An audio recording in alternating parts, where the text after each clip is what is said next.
Yes, let us discuss about Sweezy's King demand curve analysis under oligopolistic markets.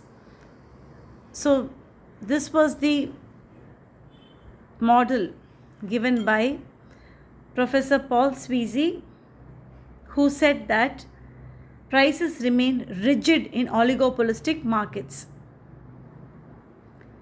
Okay, so the assumptions are that the products are of the same quality. The firms produce products which are very, very close substitutes to each other.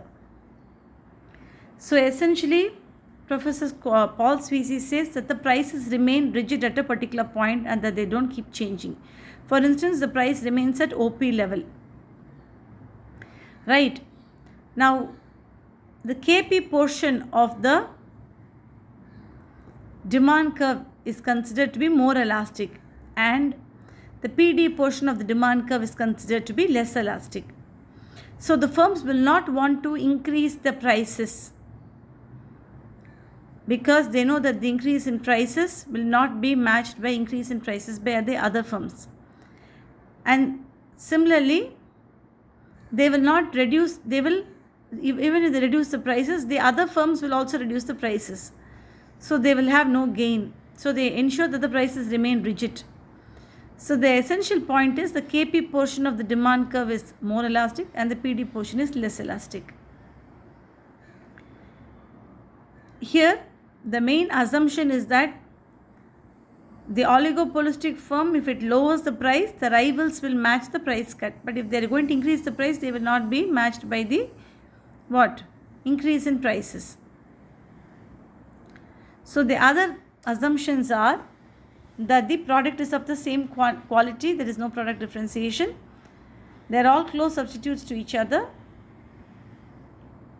and there is a prevailing market price. The marginal cost curve passes through the dotted portion of the marginal revenue curve.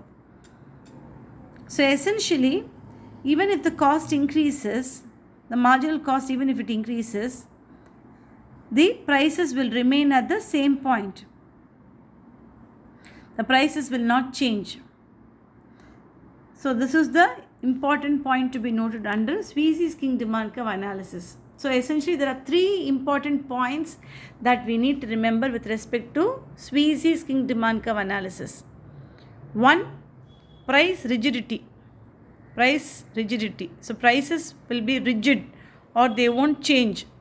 Secondly, whenever there is a price increase, the other firms will not increase price. But when the price is going to be reduced by one firm, all firms will reduce the price. Then KP portion of demand curve is elastic and PD portion is inelastic.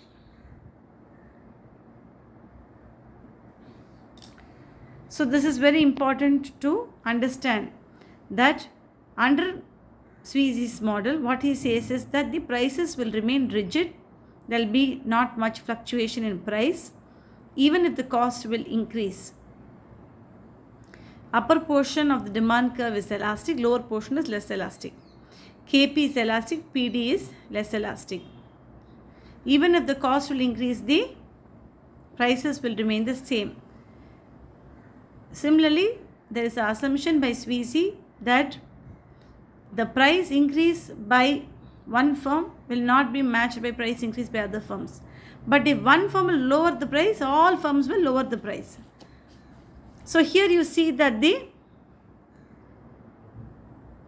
will be a small portion wherein the marginal revenue curve will disappear. So this portion, the marginal revenue curve will disappear. So there will be the marginal revenue curve will start from K. It will go on to say portion A, and then till B there will be no MR curve. It will be disappearing and then it will reappear again. So this is the important point to be noted with respect to the Sweezy's King demand curve analysis.